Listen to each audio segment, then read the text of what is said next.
Pessoal, então nós vamos agora obter a expressão do campo no condutor. Nós já estudamos, né, quando estudamos o campo magnético, a relação entre a unidade do H, né, com a corrente, ampere por metro.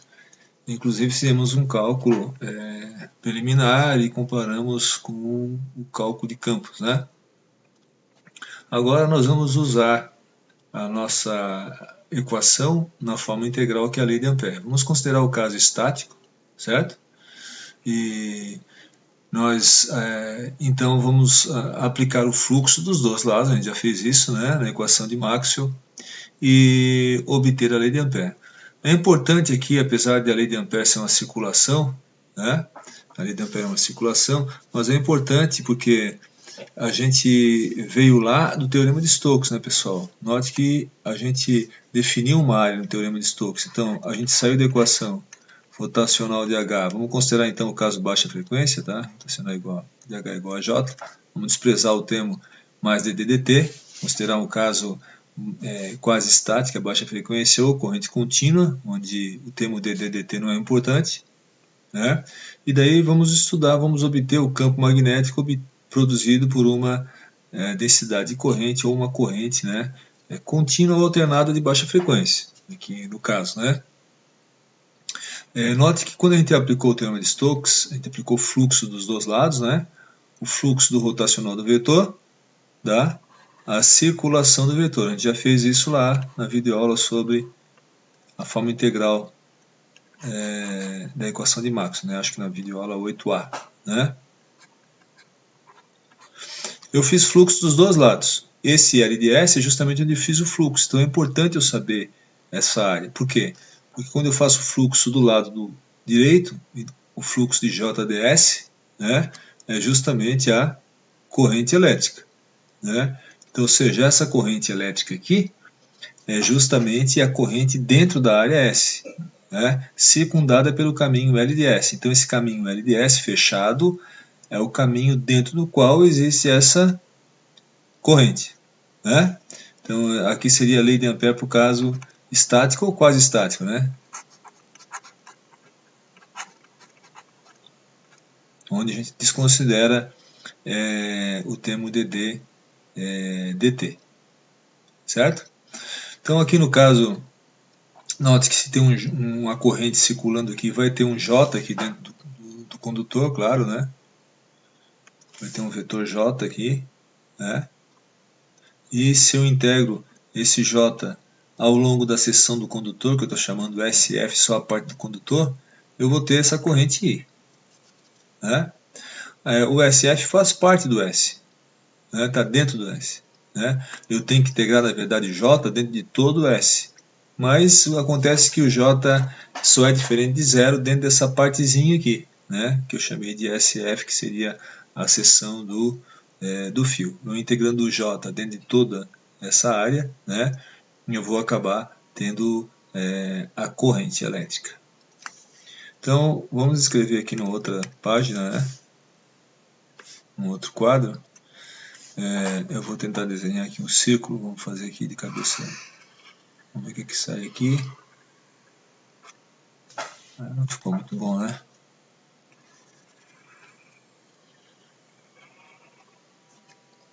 Acho que ficou razoável assim. Então, aqui nós temos um condutor no centro, né? Vamos supor uma corrente entrando, né? Cria um campo magnético nessa direção, H, né? Rotacional.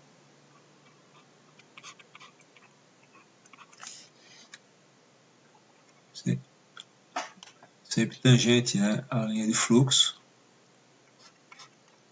Aqui as linhas de fluxo não são sempre do B, mas como aqui é um meio homogêneo, vou considerar um meio homogêneo, né, tudo ar, tudo μ0, certo? Então vou considerar que o meio aqui é vácuo ou ar, né, μ0. E aqui dentro eu tenho uma corrente I, né? E eu quero descobrir quanto é que vale esse campo a uma certa distância, certo? Ou um certo raio R,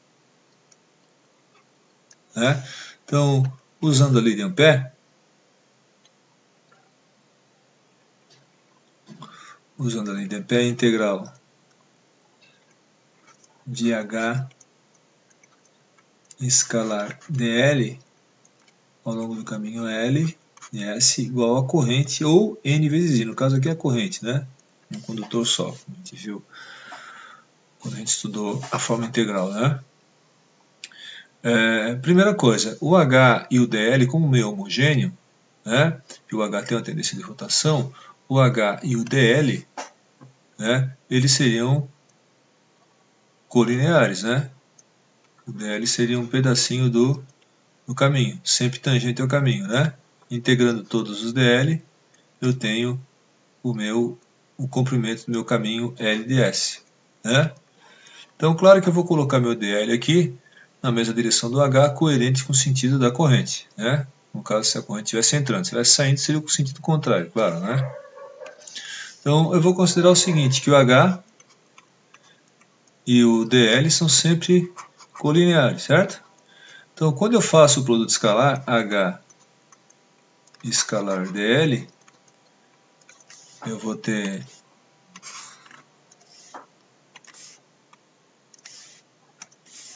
H módulo dl módulo cosseno de θ, né? Como eles são colineares, têm a mesma direção, no mesmo sentido também aqui, θ igual a zero, né? Então vai ficar simplesmente H vezes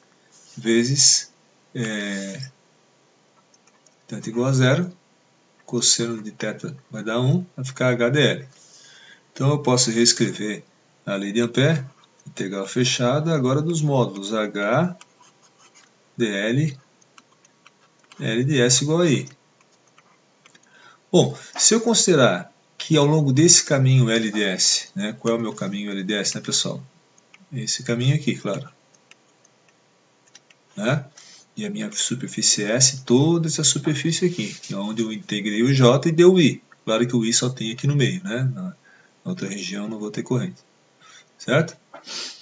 Bom, agora, vamos supor que o H não tem porquê, né?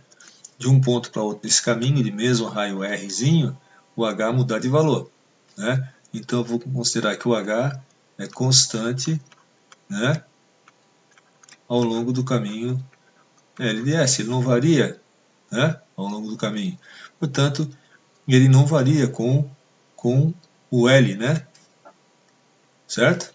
Então eu posso tirar ele para fora da integral. Vai ficar H integral de todos os dl ao longo do caminho LDS igual a E. A somatória de todos os pedacinhos dl, né, vai dar o comprimento de um círculo de raio R. Óbvio, né? Então eu vou ficar com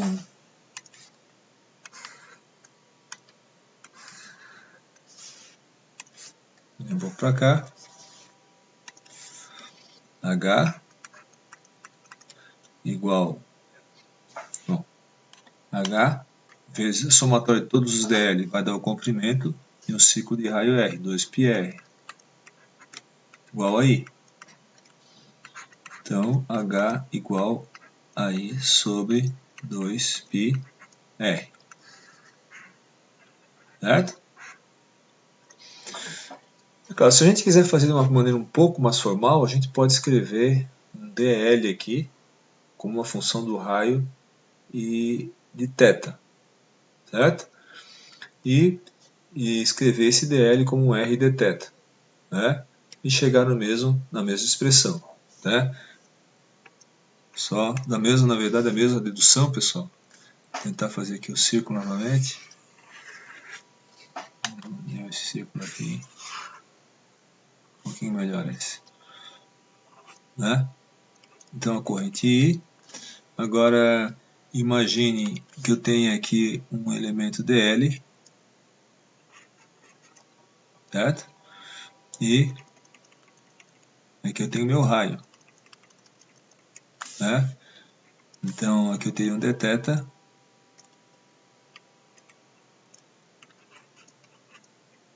né? E o meu raio R, né?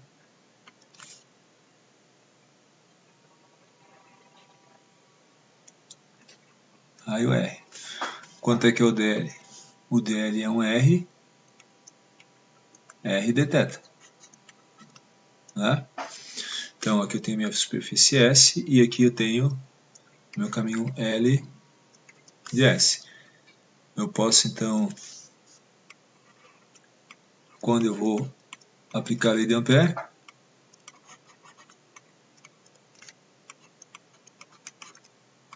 primeiro passo aqui tudo bem, eu digo que o H, vamos colocar aqui um DL vetor, né? Um H, né? E um DL. Né? Eu posso dizer que o H paralelo sempre ao DL. Então, a gente pode escrever então a integral de H dl no caminho L de S. Eu posso escrever isso aqui como a integral de 0 até 2π de H. Agora eu substituo o dl por um R de θ. Né? Se eu faço θ variar de 0 até 2π, eu vou integrar ao longo de todo o caminho L. Né?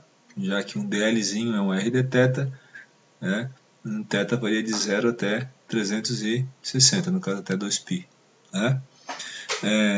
Aqui novamente, se o H constante, né, ao longo do caminho L, constante L, ele vai ser constante também ao longo de θ. Ele não depende de, para um certo R constante, ele não depende de θ. Para qualquer θ ele vai ser sempre o mesmo valor, né, em módulo, né? Vai mudar só a direção, claro, né? Como a gente já viu, né? Sempre rotacionando.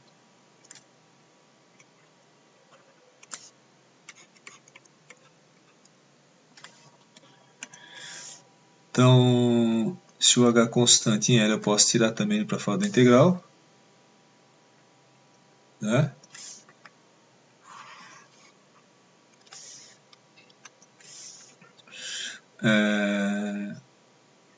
O raio também é constante.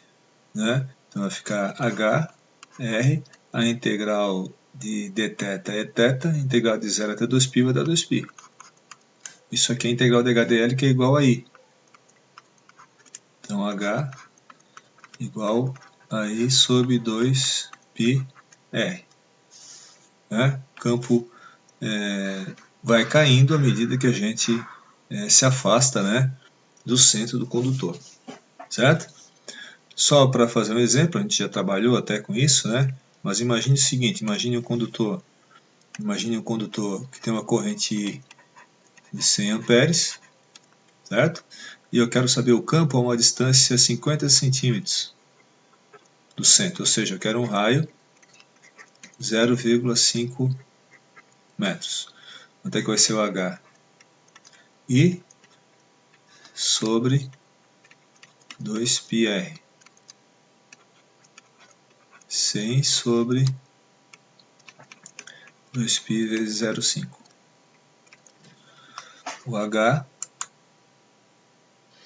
vai ficar 100 dividido por 2 vezes π vezes 0,5, fecha parênteses, 100 dividido por 2 π vezes 0,5 vai dar o H, 31,83 amperes por metro.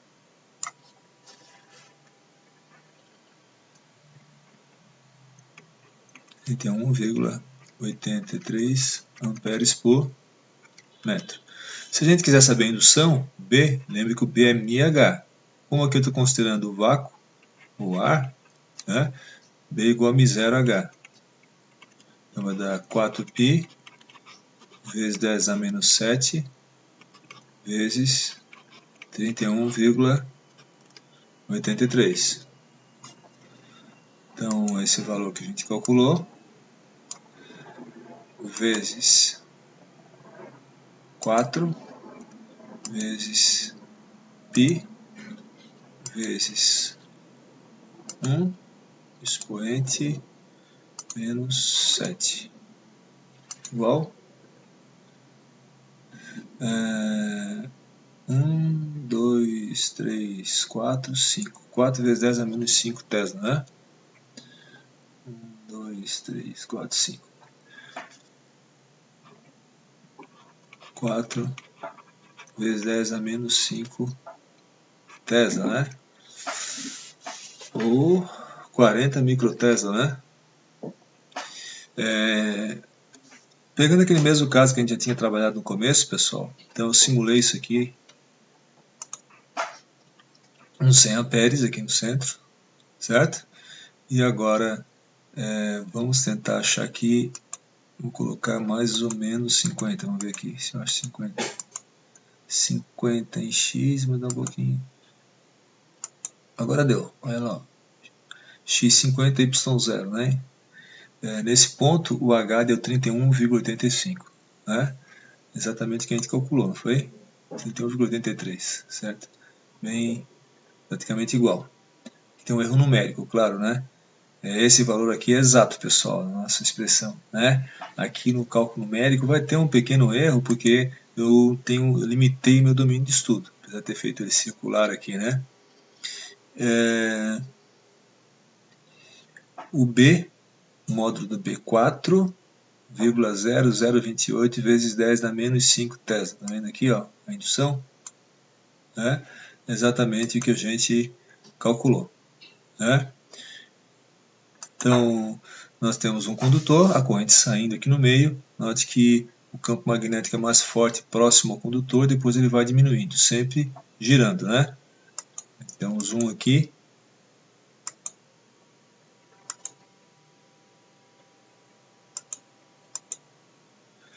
Nós observamos bem a variação do campo magnético, né?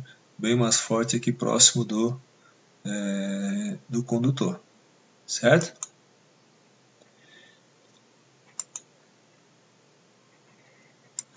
Ok, pessoal? Então, o campo H, a gente acabou calculando o B também, né? Num condutor retilíneo percorrido por corrente elétrica. Obrigado.